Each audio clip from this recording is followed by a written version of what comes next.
Eileen, alam mo ba yung ibig sabihin ng LGBT? Yes. Ay, tar.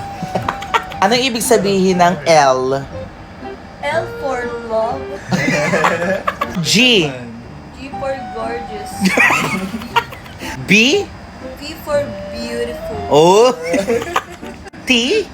T for television. Television. Yung television. LGBT yung television. Yung Q, ano yung Q? Ano ibig sabihin ng Q Q? for quiet. Huwag na maingay. So pag tahimik ka, part ka ng LGBT, tama? Yes. Eh yung letter I? I for intelligence.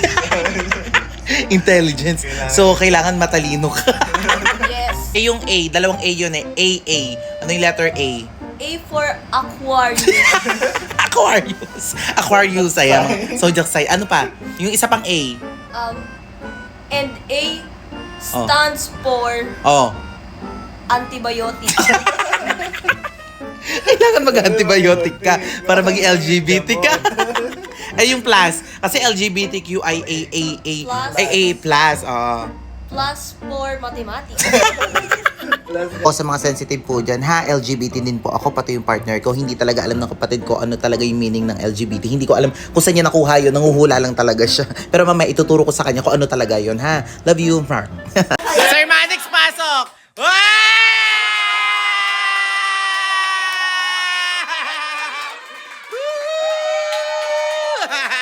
ayan, si Sir Manix. Alam mo si Sir Manix yung bisita mo, ah. O ayan, oh. May gift pa sa'yo. Tayo! Tayo, bilis! Ay, si Elaine. Elaine, ano ba yan pa, baby? O, lapit, bilis, lapit.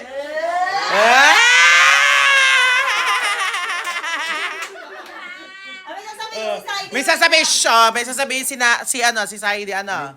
Para sa'yo ba? Ano sasabihin, nak? Dapat biglang sumaya yung mukha kanina malungkot. Oo, masaya ka naman. Oh. Happy birthday niya. Sandali, parang si JC, hindi masaya. JC, parang di ka masaya, JC. Ba't parang hindi masaya si parang JC? di ka masaya. Sigurado ka? Masaya po ako, ako lang po naka-grade dito eh. Ano anak sabi mo? Isang dila nga. Oh, isang dila daw. Dila. Oh. O, ba't na ano ka? Bakit? Pati mo di ba pag-birthday dapat binebeso? Oo nga. O, beso, beso, beso! Beso! Beso! Beso! O, beso lang, beso lang. Beso lang. O, beso. Walang yakap, beso lang. Walang yakap. Di ba? Eh, bakit? Eh, kasi di ba maano to eh. Magaganon eh. O, beso lang, beso. Malagbag ka lang yung beso ha. O, beso. Ah!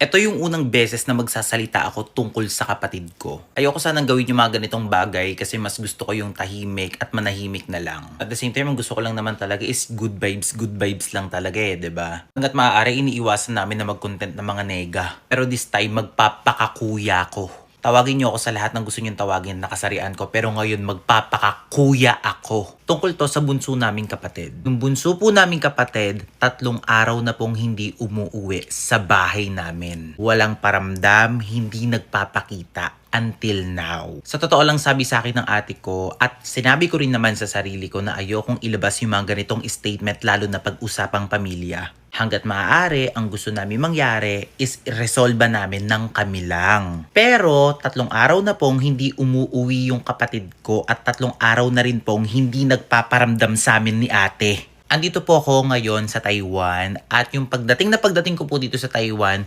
tumawag po sa akin si ate sa messenger. Sinabi niya sa akin na si Elaine daw ay nag-iwan ng sulat doon sa tabi niya bago siya magising. Paigsiin na po natin, ang nakalagay po talaga doon sa sulat na yon is wag na daw siyang hanapin. So sa madaling salita, naglayas siya. Lumayas po siya sa puder namin ni ate. So hinanap namin, in-expect namin, nandun lang sa bahay namin, nandun lang sa kabilang bahay namin, baka nakalamamat papa, ganyan. Hindi kami makapaniwala na wala talaga. Siyempre, nandito ako ngayon sa Taiwan, hindi ako makaikot, hindi ako mapakali. Siyempre, kapatid ko yun eh. Kung ako lang gusto ko na rin umuwi agad para hanapin siya. Kaya sobrang nanginginig ako ngayon, sobrang nangigigil ako ngayon. Siyempre, kapatid ko yun. Hinahanap namin. ayokong i-broadcast sana pero ito na lang yung way namin para ibalik nila sa amin sa Elaine. Bata, for sure na in love. Akala pinagbabawalan, akala pinaghihigpitan. Ano nangyari? For sure, alam mo kung sino ka. 'Di ba? Alam mo kung sino ka. Si Elaine, mabilis magtiwala. Bata pa yan. Mabilis magmahal. Sa amin wala namang problema kung magbo-boyfriend siya. Wala namang problema kung ihaharap yung manliligaw niya. The thing is, never kang hinarap sa amin. Sabi sa akin ng ate ko, for sure, sumama si Elaine sa'yo or sa madaling salita, nakipagtanan.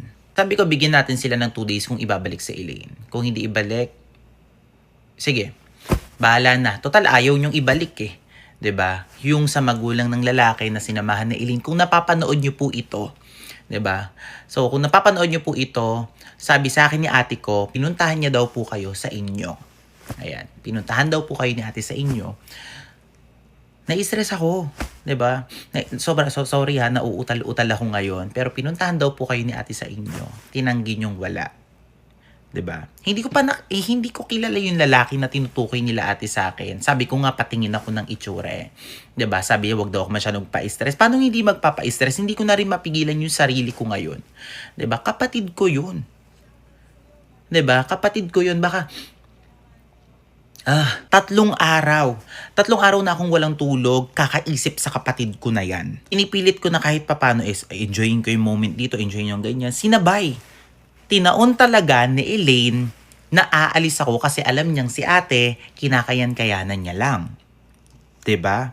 Nakukuha na rin sumagot, nakukuha na rin ganito ganyan. Pero ako, bilang kuya niya, sinisigurado ko na may boundary siya sa akin na hindi niya ako pwedeng sagut-sagutin. The reason kung bakit tumakas, natakot sa akin. Una sa lahat, hindi namin siya pinagbabawalan po ulit. Hindi kami mahigpit sa kanya. Binibigay namin lahat ng pangangailangan niya. Ayan, bilang kapatid at bunsong kapatid namin, wala po akong nakikita na ginawa naming masama o pinagalitan namin siya para maglayas at sumama sa'yo. Alam mo kung sino ka, hindi pa kita literally kilala pero naikwento ka na sa akin ni ate. Huwag mong hintayin na dumating tayo sa point na idaan natin to sa legal. Bata pa si Elaine. Kasi nung tumawag sa akin sa ate, iyak ng iyak. Hindi ko rin alam kung paano yung gagawin ko din para mapakalma din yung ate ko. Yung ate namin. Nag-aaral pa. Nag-aaral pa yung kapatid ko. Elaine, kung mapapanood mo to, tinatago ka. Alam ko yan. Alam namin yan, tinatago ka. Elaine, umuwi ka. Wala ka pa sa sarili mong pag-iisip. Hindi mo pa kaya. Ha? Umuwi ka sa amin. Kausapin mo kami. Kausapin mo kami. Kuya mo ako, kausapin mo ako, kausapin mo si ate. Pangako sa'yo, kung uuwi ka sa bahay namin, hindi kami magagalit. Kakausapin ka namin na mahinahon at ikaw ding lalaki ka. Ha? Kakausapin ka rin namin. Makipag-usap kayo sa amin kasi mahal namin yan, kapatid namin yan. Alam namin sa sarili namin na hindi niya pa kaya. Ha? Pag-usapan natin yung mga bagay-bagay, walang hindi nadadaan sa magandang usapan. Ito na lang yung nakikita naming way para ilabas nyo sa Elaine. At ito na lang din po yung nakikita naming way para ibalik nyo siya sa amin kasi po nag-aaral pa po siya. Kaya please, sa mga magulang po ng lalaki na yan, na sinamahan po ni Elaine, sana mapanood nyo to. Elaine, umuwi ka na. Kausapin mo kami, ha? Umuwi ka na sa amin.